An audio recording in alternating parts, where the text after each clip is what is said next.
аймгийн Эрдэнэ сумын 1-р сургуулийн бага ангийн багш Алтан сувд нь боловсролын салбарт тасралтгүй 18 жил ажилласнаас тус сургуульд 4 дахь жилдээ ажиллаж байгаа Монгол улсын заа гарагч зэрэгтэй багш. Бага ангийн багшийг дэмжих төслийн 3 дугаар шатанд дараах ажлуудыг зохион байгууллаа. Үүнд хөгжлийн онцлогтой сурагчдыг сургуульд дэг шамруулах, орчин бүрдүүлэхэд сэтгэл зүйн дэмжлэг үзүүлэх зорилгоор хөгжлийн бэрхшээлтэй хүүхдийн мэрэгжилтэн мөнгө туулахыг зочин цагаар урьж 1-р сургуулийн 4-р ангийн нийт 215 сурагчдад аутизмтай хүүхдийн онцлог, орчин хэрхэн ойлгож дэмжих талаар сургалтыг зохион явууллаа.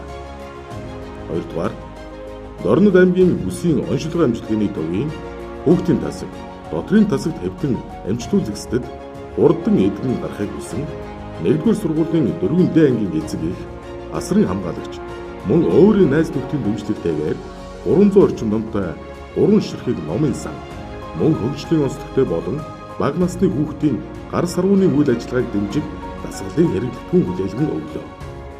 3-р Эхлэл бичгийн соёлоо ирээдүйн хойч үедээ түүжээдэн ойлгож, өвлүүлэн үлдээх, өв уламжлаа эрхэмлэн дээдэж, түүнээсээ суралцах зорилгоор ангийн сурагчдын дунд эхлэл бидний өв соёл сэдвд тэмцээнийг зохион байгуулсан.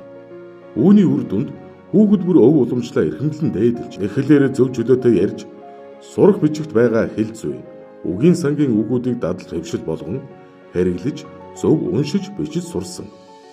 4-р Энэ хичээлийн жилийн 3-4-р улиралд уншигч клубыг хэрэгжүүлснээр хүүхэд нэг бүр уншсан номын үйл явдлыг зурах, төсөөлөх, төсөөлснөөс найруулан бичих, дуурайн зохиох, уран яруу тод унших, шүлэг болон их зохиох гэх мэт чадварууд нь зэрэг хөгжиж, унших хурдан нэмэгдсэн ба номоо дуусгаад дараагийн номоо унших хүсэлтэй болсон сурагчдыг номын амтанд оруулж, үндсэн номоо гүн гүнзгий ойлгож авснаар өөртөө итгэх итгэлийг бий болгож, ном унших хүсэл тэмүүлэлтэй болсон.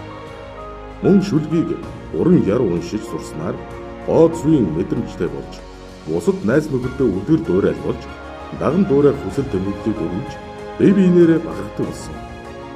5-р Шинжлэх ухааны баярыг хийснээр сурагчдад мэдлэг олох сэтэл төрүүлж чадвал хүүхд аливаа зүйл шинжлэх ухаанчаар хандаж, мэддэг гэсэн зүйлээ номноос, цахим орчноос, сурах бичгээс эцэг их эмээ өвөө багшаасаа хайж мэдсэн зүйлсээ бусдадаа хуваалцсан дүн шинжилгээ хийдэг болж эхэлсэн. Бага ангийн багш Алтан сувдын төслийн хүрээнд хэрэгжүүлсэн ажлууд нь хүүхдийн хөгжлийг дэмжсэн онцлог бүтээлч ажил болж чадсан юм. Боловсролын шинжилгээний хамгийн том зорилт бол хүн хүнээ хайрладаг, тусалдаг, зөв сэтгэлтэй Монгол хүнийг бүтээх юм. Сэтгэл санаачлаг байхад аливаа ажил төвөггүй бүтдэг. Алтан сувд багштай ажлын өндөр амжилт хүсье.